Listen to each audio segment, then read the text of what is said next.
Welcome to the Alpha Strike 350 Tabletop Simulator tutorial series. In this video, I will be covering table setup and terrain setup. So, all of that is covered by what I call the terrain board. And so, firstly, if you're going to play Alpha Strike 350 or just a normal game, then right now it's defaulted to the AS350 sizing. But if you want to play a different kind of game, then I have this change table size button, and then it will offer if these just sizes are for empty tables. So if you click one, it will resize the whole table to a 6x4 and then shift everything accordingly around it.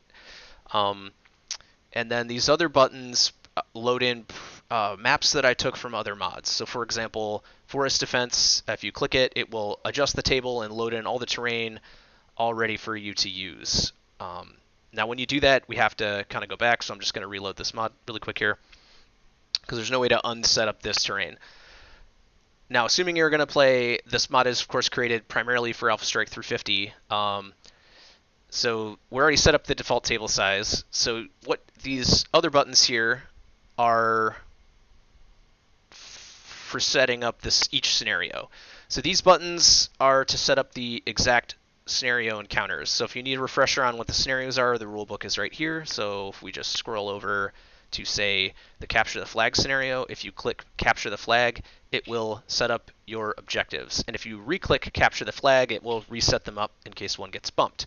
Now the note about these is they fit this dimensions exactly, but if you play on a larger table, I've set it up to scale. So if you click capture the flag, it will rescale it based on the scenario dimensions. So if you want to play larger games using these scenarios, you may. We'll change it back to the normal size. Of course, we have to set it up. And these buttons are scripted so that you can freely change between scenarios anytime you want.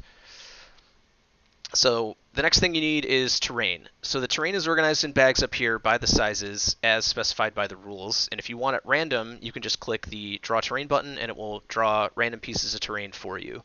And then you just set it up per the normal rules. Once the terrain is all set up, there's a freeze terrain button, which will render the terrain uninteractable and lock it in place so you can't click it. So if you click freeze terrain, it becomes uninteractable. And if you want to unfreeze it to move it, then you just click unfreeze terrain and it will revert it back for what you want. Now if you want all the objectives locked in place, you can click lock objectives. I believe you could, yeah, then you should just be able to reset them using the other buttons. I'll get into the clear TMMs and toggle HP's bars button in a future video and the player overlays, but this is just everything you need to know to set up the scenario, and then you can start playing.